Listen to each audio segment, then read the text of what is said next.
we could settle into our seats. It is so good to be here. If we haven't met before, I'm Luke Mayville with Reclaim Idaho. We have here today people from 30 different legislative districts all across the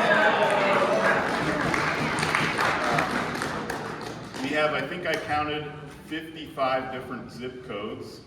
And we have people from as far north as Sandpoint and as far east as Teutonia, so all across the state.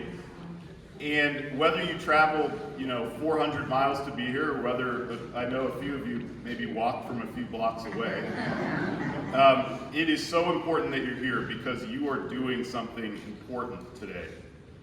If you remember about a year ago, when the legislature first passed House Bill 93, and the bill was sitting on the governor's desk, 37,000 people contacted the governor's office. That was more than for any piece of legislation in the history of our state. And 86% of the people who wrote in or called the governor wanted him to veto House Bill 93.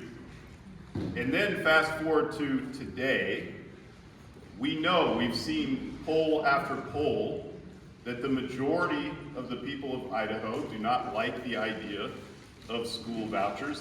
They certainly don't want to see private school vouchers expanded in Idaho.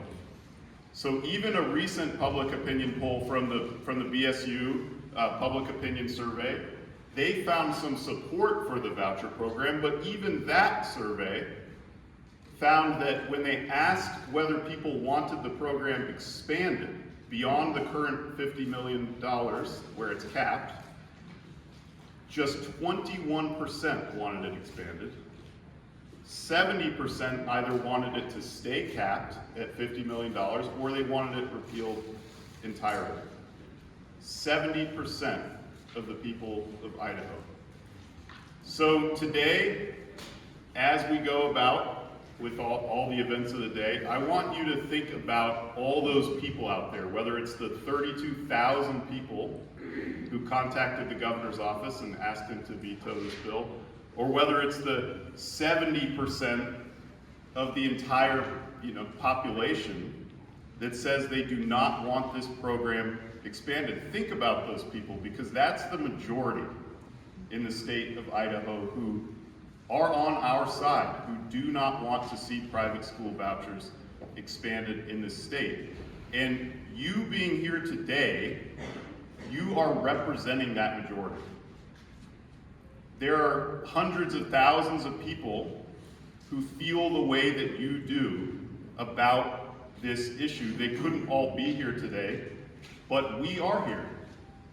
And by being here, we're representing that view. We're bringing that voice into the Capitol. And we're going to make sure that that voice is heard today. Whether it is meeting directly with lawmakers, but not just that, there's a lot of different ways we can make that voice heard today. We can meet directly with lawmakers, but we're also going to have a chance to testify, possibly, or at least attend a committee hearing.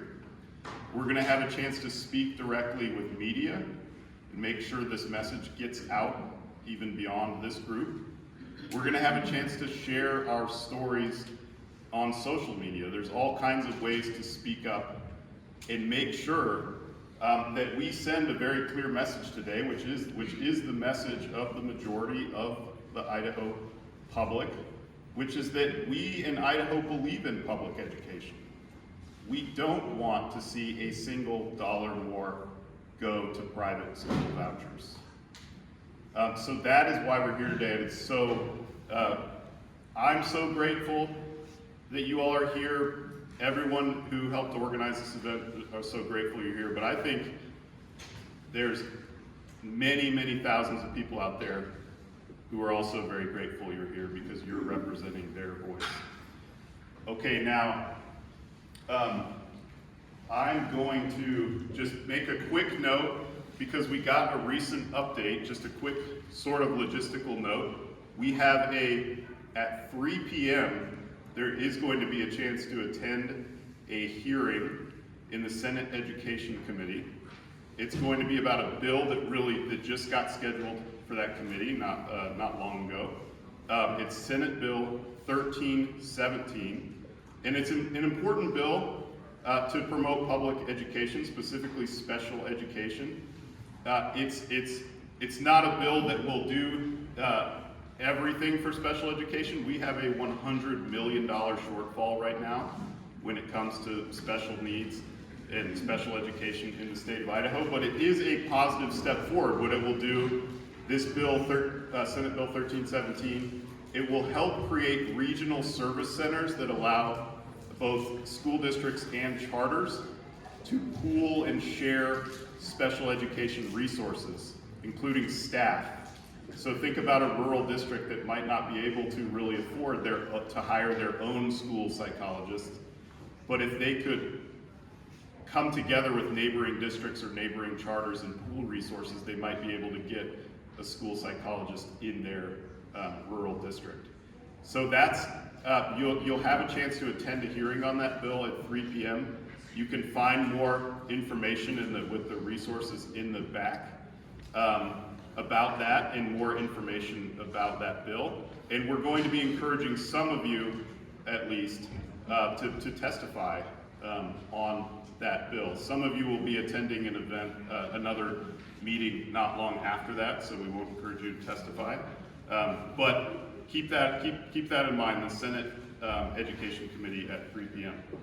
Okay, I'm going to bring up to the stage in just a moment one of our special guests, but first, let me just tell you that when we talk about who really represents the majority opinion when it comes to this issue of private school vouchers and whether they ought to be expanded, there's one group all across the state of Idaho that's taken a very firm position against the expansion of vouchers, and that is our elected school board members all across the state. So I want to tell you, if you didn't hear about this, that just back in November of this last year, just a few months ago, the Idaho School Boards Association held their annual meeting, and they voted on a resolution to oppose the expansion of vouchers, of the private school voucher program. And the final tally, I think I have written down here, was 6,696 to 127. So 98% voted not a dollar more for private school vouchers. And that was a resounding statement coming from some of the people who are the closest to our public school districts all across the state. All of those trustees out there should be very proud that they have representing them here in the capital the Idaho School Boards Association, and they should be especially proud of their Deputy Director, Quinn Perry, who just, thank you, who really shows up every day to represent them, to represent their views, to represent public education. So thank you so much for being here, Quinn. Thank you.